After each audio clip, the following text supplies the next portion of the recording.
Apakah kalian pernah mendengar lagu tadi? Di balik lagu tersebut terdapat sebuah kisah tentang keberanian, kesetiaan, dan pengorbanan yang luar biasa. Mari kita simak bersama-sama. Round, round, round. Apakah kalian mendengarnya? Suara itu berasal dari sebuah istana di kerajaan Medang Kamulan. Kata orang-orang di sana, itu adalah suara kunyahan dari Prabu Dewata Cengkar, seorang raja berwujud raksasa yang gemar memakan manusia. Wah, menyeramkan sekali ya teman-teman. Sifat dan kebiasaannya inilah yang membuat rakyat Medang Kamulan hidup dalam ketakutan. Dari seberang lautan sana, seorang pengembara muda bernama Aji Saka mendengar kabar tentang raja tersebut. Ia pun langsung berniat untuk melawan dan mengalahkan sang raja. Tapi ia tahu ini bukanlah pekerjaan yang mudah. Oleh karena itu, Aji Saka membawa serta salah satu pengikutnya, Dora, dan meninggalkan pengikutnya yang lain sembada bersama pusaka saktinya. Inilah pusaka berhargaku, Sembada. Jangan biarkan orang selain aku mengambilnya daripadamu. Dan jagalah pusaka ini seperti engkau menjaga nyawamu sendiri. Aji Saka dan Dora pun berangkat ke Medang Kamulan. Di sepanjang perjalanan, Aji Saka berpikir, kira-kira bagaimana ya cara mengalahkan Prabu Dewata Cengkar? Tunggu. Teman-teman, apakah ada yang masih ingat apa kegemaran sang raja? Benar, memakan manusia.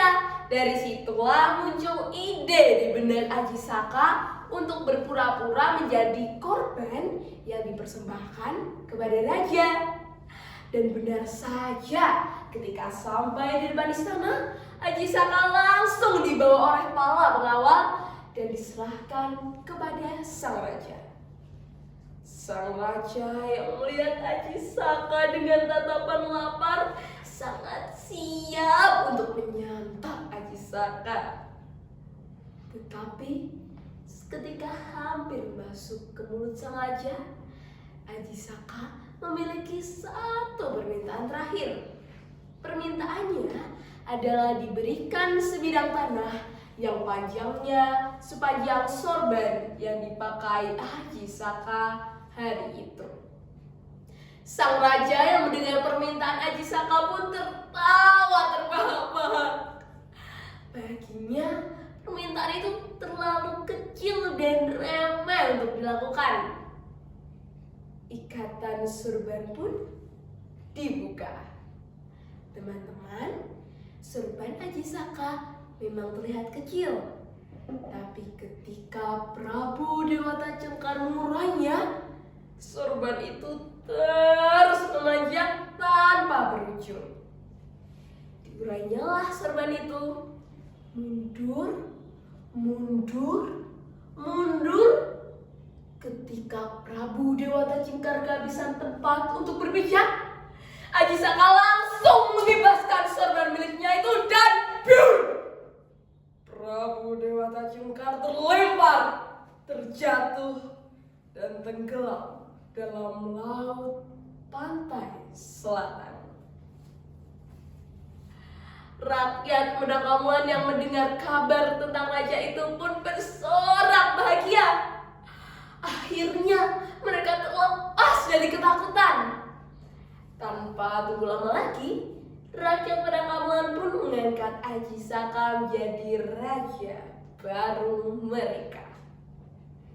Di tengah kebahagiaan itu, Aji Saka baru teringat akan pusaka saktinya yang masih dititipkan pada Sembada.